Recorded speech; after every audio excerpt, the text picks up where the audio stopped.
founder of Quantum Cybersecurity Skills. With me today, I would like to introduce you to Oliver Rochford. Oliver, please. Yes, hello Emma, and thank you for having me here today. My name's Oliver Rochford. I work for a small startup called Brim Security. If you like threat hunting, if you like network security, take a look. It's free, it's open source. My own background is pretty varied. I started out in the industry about 20 years ago. I wrote Hacking for Dummies in 2001. I've worked as a practitioner for a number of different vendors and also as a Gartner analyst where I worked on a SIM Magic Quadrant. And if you've heard of SOAR, I was one of the analysts who came up with that term. Fantastic, brilliant background. Okay, Oliver, thanks very much for agreeing to participate on SOC Superposition interview series, and I'm very curious to hear your views. We all know that automation, machine learning, artificial intelligence technologies are being adopted more and more by security operations centers.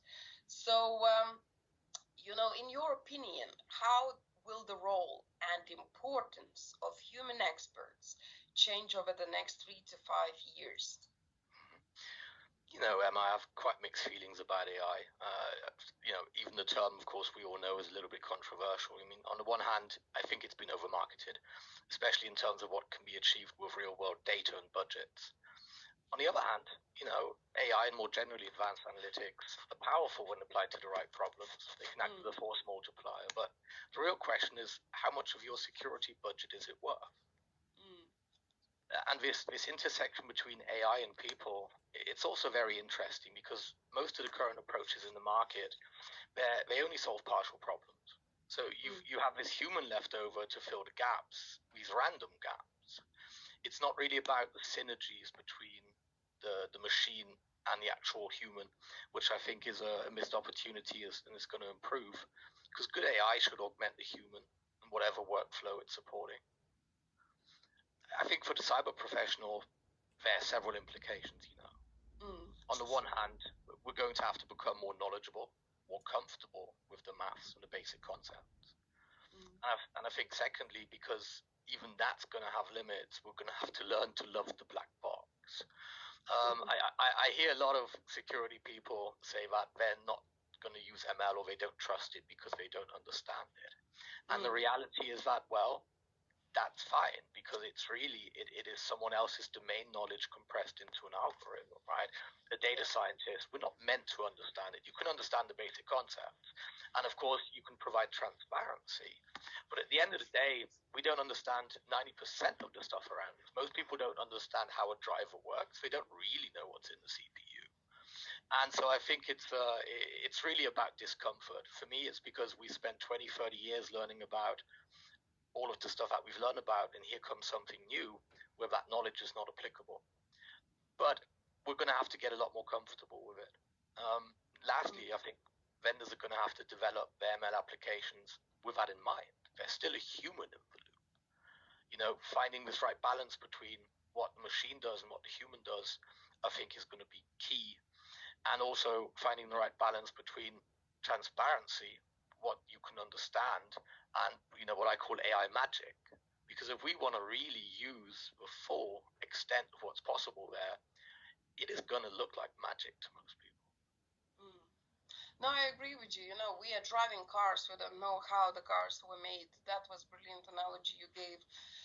Similar analogy. And what I'm seeing, what I'm observing, based on articles I'm reading, based on what I'm hearing from other security experts, there is also a shift in skills to make AI, ML, automation really happen.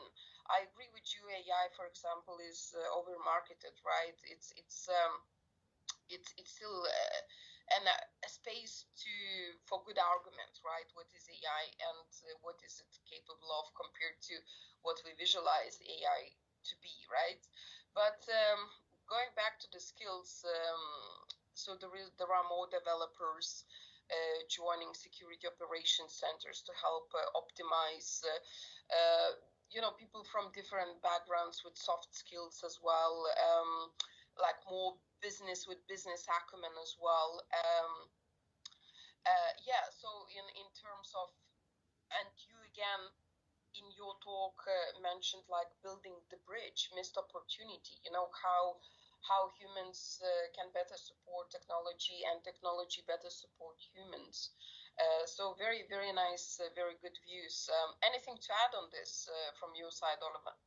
No, I think that from a skills point of view, I've been reading more and more articles recently that even in data science, you need domain knowledge. I think in the future, you're going to have a security data scientist. And they're going to bridge this gap. I've seen some companies use the term developer analyst, devilist, which is really nice. And yeah, we're going to have to build these very synergetic teams of mixed skills because that's just the tool set that we're going to be using. Exactly. No, great. So let's jump into a second question. A Science Institute study suggested that the top barrier for security operations excellence is staff availability. Again, we're talking about human factor here. So what status quo would you challenge or have challenged in the recent past to help increase security operations agility, efficiency in short-term and more long-term perspective? I mean, first of all, I'd like to argue that, this skill shortage, it's a bit mislabeled. In reality, we have more a skills identification and evaluation shortage. And I'll give you an example. A lot of recruitment talks about very specific technologies. They will say, they want you to be able to work with firewall X, with vendor Y, with vendor Z. But in reality, from a practitioner's point of view, firewall, vulnerability assessment. The actual manufacturers are irrelevant. I don't think that's come through to HR because it's a lot more difficult, and it's a sign of maturity of our industry. We don't have mature labels or designations, so everyone's struggling with it. At the same time, I would like to challenge the assertion that we're ever going to have enough cybersecurity people. We're not the only industry who don't have enough of something, and I'd never make the argument that we need less doctors and more cybersecurity analysts. Sure. But nevertheless, if we want to do more with less, we're going to need better automation. I've worked on SOAR. Not a lot of people know this. In the first iteration, analytics was actually the A. And there was a good reason for this. We felt that the automation really had two purposes. One of them is to improve analytics. On the one hand, the analytics would drive the automation itself. I see that having been balkanized. Most of the SOAR solutions are essentially no-code or low-code script builders. But the analytics is still detached in some other solution. They need to merge. A couple of vendors are going down that path. But it's improving that automation tact as a force multiplier so that our limited people, who are very, very rare, very expensive, can focus on what they do best.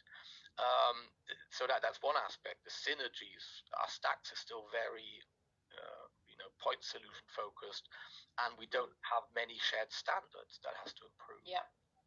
On the one hand, we need to get better at training people. You see crazy recruitment ads for entry-level jobs where we expect someone to have a CISP. Well, you need 5 years experience to have a CISSP. Yeah. So there needs to be more realism about that, and also how we train. I think what we're lacking in the industry is a good career path. They're good entry-level jobs and good high-level jobs, but that path is definitely missing. Yeah. 100% agree. And again, your words are so reflecting even like a mirror. The survey we did with about 50 security operations centers globally. And so the career path identification is one of the key drivers why SOC talent churns.